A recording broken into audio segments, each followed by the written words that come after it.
Namo Buddhaya, Namo Amitabha. Hello everyone. So today we'll continue our discussion on the hell realm.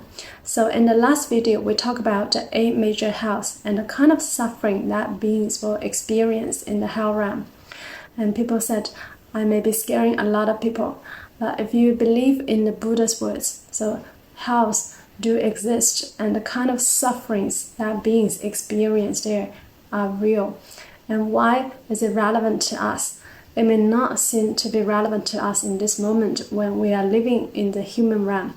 But the Buddha said because we've been in the cycle of reincarnation for countless eons, and we have all committed evil deeds in our past and also in this life, we are not free from evil deeds. So we have actually all been through the kind of hellish sufferings. And we may not remember anything. Just because we don't remember doesn't mean that we didn't experience it, and doesn't mean that it did not exist. And also, if we've been in the cycle of reincarnation for countless eons, so a lot of our past life parents, brothers and sisters, relatives, loved ones, they could still be in the hell realm. And if we keep staying in the cycle of reincarnation without exiting the cycle of reincarnation, then there is every possible chance that we could just fall into the hell realm and the 3 evil realms in our next life. We really have to Nyamfo and vow to attain rebirth in Amitabha Buddha's Pure Land in order to transcend the cycle of reincarnation in one lifetime. If we don't do that, then what awaits us? Most likely the 3 evil realms and even the hell realm. So this is still relevant to us. We may not think it's relevant to us, particularly for people who are maybe enjoying a good life in the human realm. It's easy to forget that this is actually temporary.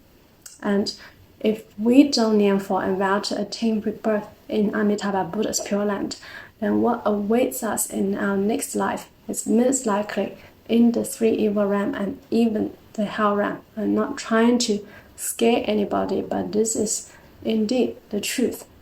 So today I'm going to keep talking about the karmic retribution for beings that may fall into the 8 major hells, also the lifespan in the 8 major hells, and how each major hell has 16 smaller hells. So not only they have to go through the suffering in the major hell, but after that they still need to go through the suffering in each of the 16 smaller hells before their lifespan can be ended in the hell realm.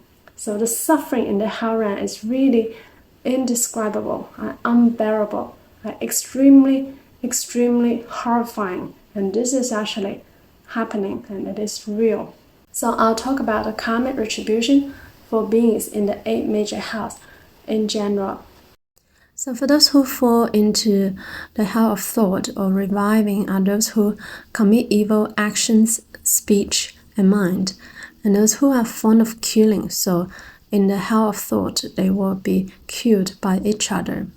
And for those who fall into the hell of black robe, is when one has evil intention towards one's parents, the Buddha, and his saintly disciples. Also with evil speech, such as lying, harsh speech, frivolous speech, and divisive speech. Those who fall into the hell of crushing are those who commit nothing but the 3 evils, body, speech, and mind, without performing any good. Those who commit a lot of killing, like to suppress the poor, and with greed, anger, and ignorance. For those who fall into the hell of screaming are those who hold malevolent intent in hatred and anger. They like to fight, to invade, to cause harm to others, and to commit robbery, to deal with illegal matters, and commit various evil deeds. For those who cause others to scream, one will fall into the hell of screaming. For those who start wars, those will definitely fall into the hell realm. Those who follow various evil views, bewildered by the bonds of love and lust, committing bad deeds out of blindness, one falls into the hell of great screaming. Those who like to commit the act of burning and burning other sentient beings, such as cooking, burning animals, houses, fields, mountains, etc. If they like to subject other sentient beings to fire, then they will fall into the hell of burning and the hell of great burning, or the hell of heating, the hell of great heating. Also, for one who abandons the good karma and good deeds that lead to a pure path but commit various evil deeds, one falls into the hell of great burning or great heating. For those who commit the most serious offenses, such as the 5 great offenses, and to cut off the good roots in people, to slander the right Dharma and to promote the wrong Dharma, to destroy the law of karma, and to generate hatred in good people, those will fall into the abyssal hell and suffer the most severe punishment. The suffering in the hell realm, particularly in the abyssal hell, is unimaginable. So in addition to the 8 major hells we just discussed, in each of the major hell, there are 4 gates in the 4 directions, which lead to a total of 16 smaller hells, which means that the beings, after going through the suffering in one major hell, they have to continue to go through the suffering in all the 16 smaller hells before their lifespan in the hell realm can come to an end. So we'll discuss the 16 smaller hells. The hell of thoughts contains 16 small hells. The small hells are 500 square yojana in area. The first small hell is called black sand. The second hell is called boiling excrement. The third is called 500 nails. The fourth is called hunger. The fifth is called thirst. The sixth is called copper cauldron. The seventh is called many copper cauldrons. The eighth is called stone mill. The ninth is called pus and blood. The 10th is called measuring fire. The 11th is called great river.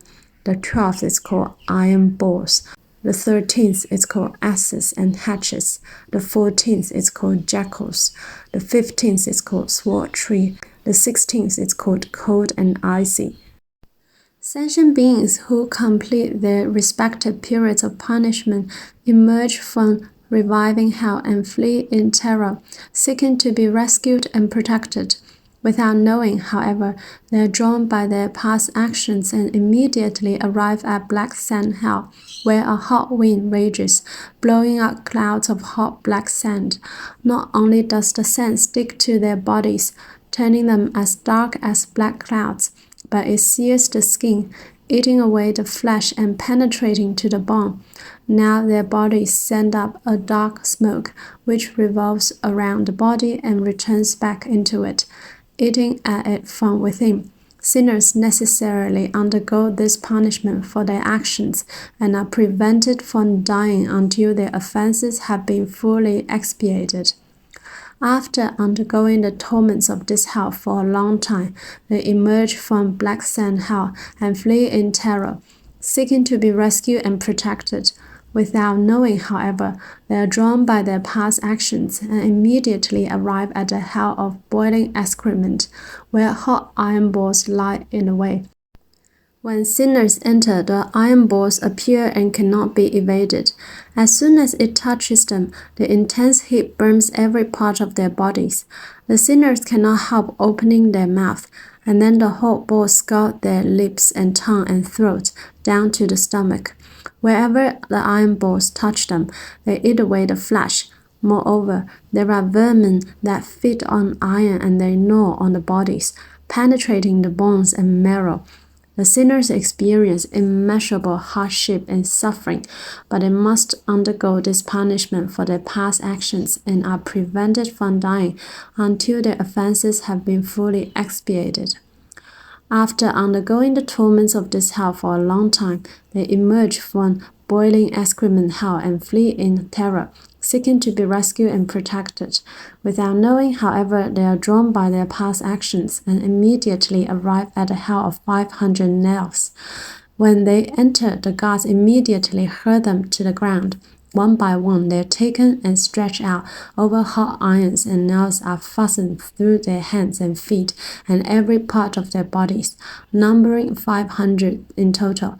The sinners scream in agony, for there is no end to their distress, but they must undergo this punishment and are prevented from dying until their offenses have been fully expiated.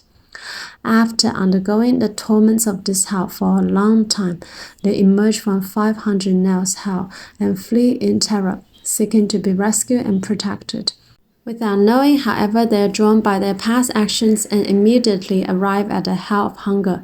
When they enter, the gods ask, "Now you are here, what is it you want?" They reply, "Sir, we are starving." At once the gods throw them down and stretch their bodies one after another over hot irons. They pull their mouths open with iron hooks and pour in hot iron balls that scald their lips, tongues, and throats down to their stomachs. Wherever the iron balls touch their bodies, they eat away everything. The sinners scream in agony, but they must undergo this punishment for their actions and are prevented from dying until their offenses have been fully expiated. After undergoing the torments of this hell for a long time, they emerge from the hell of hunger and flee in terror, seeking refuge and protection. Without knowing, however, they are drawn by their past actions and immediately arrive at the hell of thirst. When they enter, the gods ask, "Now you are here, what is it you want?" They each reply, "Sir, I'm thirsty." At once the gods throw them down and stretch out their bodies on hot irons.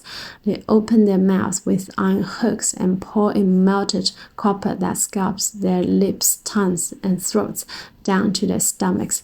Whenever the melted copper touches their bodies, it eats away everything.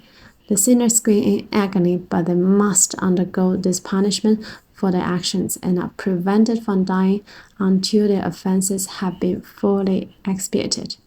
So we won't go into the details of the suffering in the 16 smaller hells. You can go and have a read in the Sutra if you're interested.